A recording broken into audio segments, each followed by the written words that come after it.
কোথাও শহীদ মিনার ভেঙে সেখানে টয়লেট নির্মাণের খায়েশ জাগবে, এ ধরনের ঘটনা কি এই মুহূর্তে অস্বাভাবিক কিছু? নিশ্চয়ই নয়। অস্বাভাবিক নয় বিধায় দেশের বিভিন্ন প্রান্ত থেকে আমাদেরকে এই ধরনের ভয়ঙ্কর সব তথ্য সংবাদ পেতে হচ্ছে।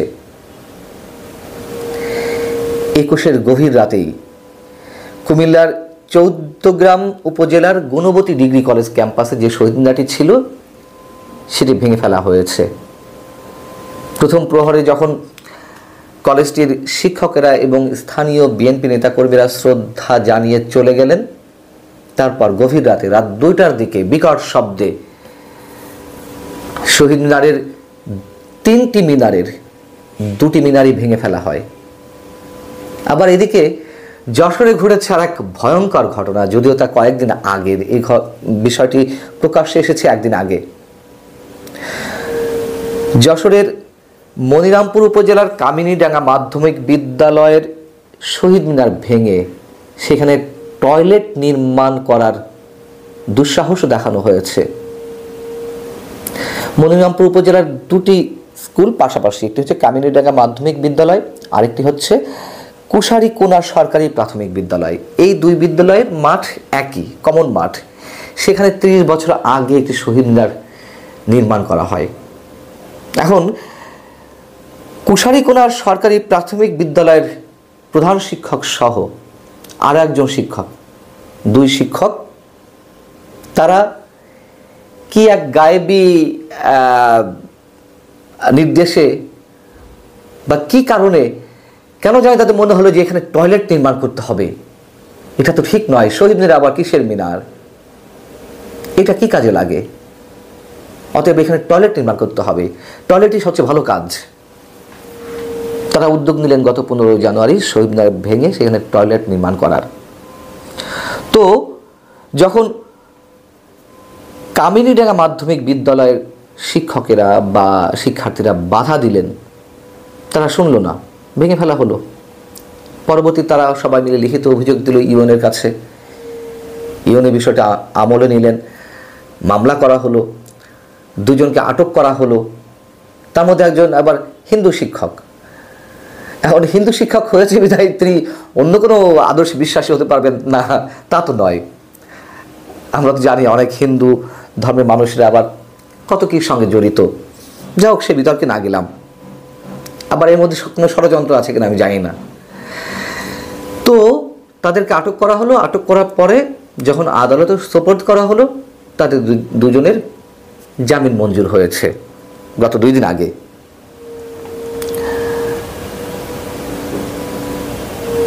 দেশে যা কিছু ঘটছে তার মধ্যে হয়তো এই ঘটনাগুলো কিছুই না। আমি এর আগের একটি কন্টেন্টে একদিন আগে আপনাকে জানিয়েছি যে 71কে মুছে ফেলার মতন 21কেও কি মুছে ফেলা হচ্ছে? এই প্রথম, অন্তত আমার জ্ঞান বুদ্ধি হওয়ার পর থেকে এই প্রথম এবার ভাষা শহীদদের মাসে, ভাষার মাসে সেই ধরনের কোনো আবেগের আবহ আমি দেখিনি। অন্তত যে তুমুল আবেগ জাগানিয়া গান 21শে ফেব্রুয়ারির, আমার ভাই রক্ত রাঙন 21শে ফেব্রুয়ারি, এই গান তো সব জায়গায় তেমনভাবে বাজেনি। 21-এর বইমেলা ছিনতাই হয়ে গেছে, সেখানে কি ঘটছে তা তো আমরা জানি। অনেক মানুষ এবার বইমেলাতে যায়নি, কিসের ভয়ে কিসের আতঙ্কে যায়নি তাও আমরা জানি। টেলিভিশন চ্যানেলগুলোতে ভাষার মাস এলেই ফেব্রুয়ারির 1 তারিখ থেকে সেখানে ডগে উঠত শোকের যে প্রতীক, কালো ব্যাজ অথবা শহীদ মিনারের ছবি সম্বলিত প্রতীক সেখানে থাকতো সারা মাস জুড়ে। কিন্তু এবার হাতে গোনা 2-4টি চ্যানেল ছাড়া 38 থেকে 40টি চ্যানেলের মধ্যে কোথাও এই ধরনের ডগিয়ে ওঠেনি। এবং আমরা দেখলাম যে কোনো কোনো দলের পক্ষ থেকে এবার ঘোষণা দিয়ে, বিবৃতি দিয়ে জানিয়ে দেওয়া হলো যে আপনারা সবাই ভাষার মাস পালন করবেন, ভাষা শহীদদের স্মরণ করবেন। কিভাবে? আলোচনা সভা আর দোয়া মাহফিলের মধ্য দিয়ে। দোয়া মাহফিল তো হতেই পারে, যারা শহীদ হয়েছেন যার যার ধর্মীয় অবস্থান থেকে দোয়ার আয়োজন করতে পারেন, তারা প্রার্থনা আয়োজন করতে পারেন যার যার ধর্মীয় অবস্থান থেকে, সেখানে তো কোনো বাধা নেই। ব্যক্তিগত অবস্থান থেকেও তো শহীদদের উদ্দেশ্যে অনেকে 2 রাকাত নফল নামাজ পড়ে দোয়া করা হয় সব বীর শহীদদের জন্য। আমি নিজে ব্যক্তিগতভাবে করি। কিন্তু এখনো কোনো রাজনৈতিক দল তারা শহীদ মিনারে ফুল দেওয়াটা কোনোভাবেই মানতে পারে না। এই শহীদ মিনার কীভাবে গড়ে উঠেছিল? 52তেও শহীদ মিনার গুড়িয়ে দেওয়া হয়েছিল, পাকিস্তানি শাসক গোষ্ঠী তারা গুড়িয়ে দিয়েছিল। কেন গুড়িয়ে দিয়েছিল? শহীদ মিনার তো একটা মিনার, স্মৃতিসৌধ, স্মৃতিস্তম্ভ। তবুও এই যে ইট বালু সিমেন্টের সমন্বয়ে যে গড়ে ওঠা মিনার, সেটি প্রচণ্ড এক শক্তি হয়ে মাথা উঁচু করে দাঁড়িয়ে থাকে এবং সেই প্রতীকটিকে প্রচণ্ড ভয় পায় একটি শক্তি।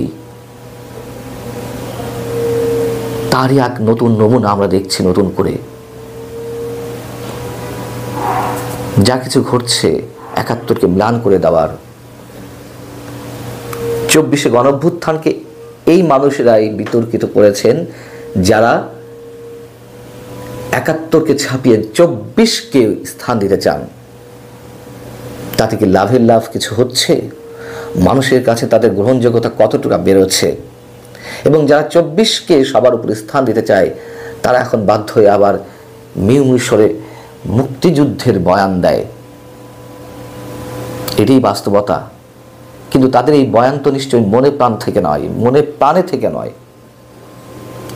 রাজনৈতিক এজেন্ডা বাস্তবায়নের জন্য এইগুলো রাজনৈতিক বক্তব্য নতুন করে তারা শুরু করেছে, আমরা জানি।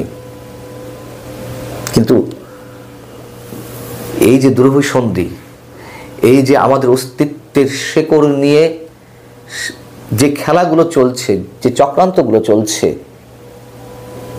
আমাদের শেকড় উপড়ে ফেলার যে ষড়যন্ত্র শুরু হয়েছে, তা কি স্থায়ী হবে? কোনো মতেই না, কোনোভাবেই হবে না। এই বিষয়টি তারা বারবার ভুলে যায়। বারবার অনেক চেষ্টা করা হয়েছে, ঘুরে ফিরে সেই 71ই আমাদের সবার সামনে এসে দাঁড়িয়েছে, বুক চিতিয়ে তার আদর্শ নিয়ে। 21 দাঁড়িয়েছে।